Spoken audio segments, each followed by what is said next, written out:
Aproveitando o Pare e Siga, né? Eu queria fazer um vídeo para falar sobre uma história, né? Que é muito difícil você ter amigos aqui, tá? Porque vivendo essa realidade que a gente vive, né? E como essa é uma infraestrutura totalmente familiar, entendeu? E tal, é muito difícil você viver essa realidade, né, de interagir com as pessoas, porque você sabe que ou as pessoas estão envolvidas diretamente, ou elas fazem parte de famílias de laranjas, entendeu? Mesmo que elas sejam honestas, né, ainda assim elas não vão querer entregar o parente, porque, como diz a amada China, né, o sangue é mais espesso que a água, né? Então, assim, toda essa infraestrutura, né, é difícil, sabe? Geralmente os amigos vão ser sempre pessoas de fora, né? E aí eu conheci uma menina, sabe? Foi lá no meu edifício, né? Que eu gostei dela de cara. Sabe quando você tem aquele encontro de alma, sabe? Eu gostei dela de cara. E a recíproca foi verdadeira, né? A gente foi amiga por um curtíssimo período de tempo, né? Porque ela já se mudou, né? E eu vou contar o motivo dela se mudar. Primeiro, claro, né? Houve a transferência da família dela e tal, papá. Isso era uma situação. Mas não foi exatamente por isso que ela realmente se mudou, né? Ela acabou se mudando em função, né, Não, moço, muito obrigada, tá? Muito obrigada. Ela acabou se mudando em função do que ela passou, né? E é isso que eu vou contar. Essa é uma menina bonita, tá?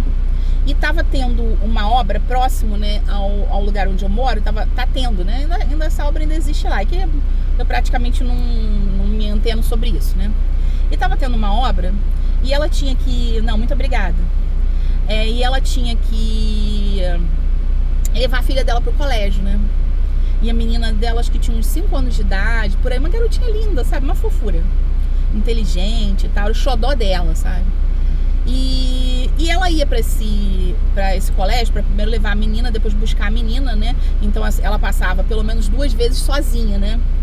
E ela ouvia assim, as piores coisas que você possa imaginar daqueles pedreiros das obras. Eles cantavam ela de uma forma assim aviltante.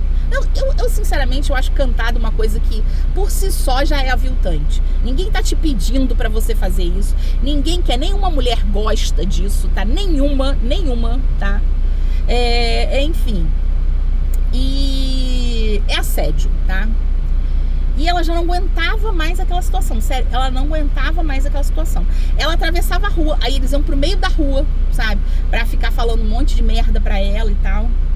E o dia que foi a gota d'água dela, sabe? O dia que foi a gota d'água foi o dia que eles assediaram a filha dela de 5 anos de idade. Em que eles disseram coisas horrendas, sabe? Que eles fariam com a filha dela de 5 anos de idade. Aquele dia, ela surtou. Eu não quero enganar vocês, não. Ela surtou. Surtou. Assim, a gente conversou muito sobre isso, né? Eu contei pra ela como é toda essa situação aqui, né? Do crime organizado, dos crimes de pedofilia, dos crimes sexuais, né? Da altíssima violência contra a mulher. Só pra vocês terem uma noção, a estatística aqui aumentou, tá? A cada 3 mulheres, pelo menos 2 já sofreram algum tipo de violência sexual aqui. Então, assim, é uma coisa, assim, notória.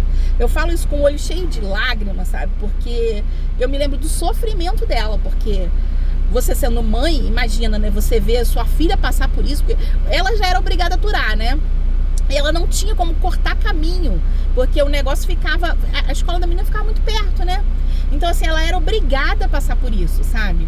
E aquele dia ela conversou, sabe, com o marido dela e ela falou, eu quero me mudar daqui. Aí o cara muito bacana, sabe, o marido dela, e eles se mudaram na velocidade da luz, sabe, enfim. E a gente ainda teve contato depois, né, que ela saiu daqui, né, e ela tava muito feliz. Mas ela tava muito feliz, porque ela saiu do estado, né, e essa coisa, né, do êxodo que eu tava falando no vídeo anterior, né, o êxodo em São Paulo tá muito grande. As pessoas, principalmente as mulheres, tá? Ninguém tá aguentando esse PCC. Ninguém tá aguentando. As pessoas estão assim ao ponto de surtar com essa organização criminosa, tá?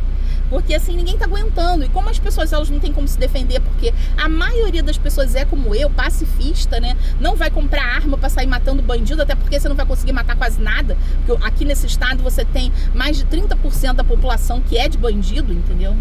Então assim, ela saiu do estado, tá? Ela foi pra um outro estado. E ela tava numa felicidade, sabe? Só por não ter mais que passar por aquela situação, não ter que ver a filhinha dela, que era uma criança que não entende nada, entendeu disso, sabe? Que ela queria o máximo do tempo possível que fosse mantida dentro daquela inocência, passar por esse tipo de situação. Então, assim, e isso tá acontecendo com a maioria das pessoas.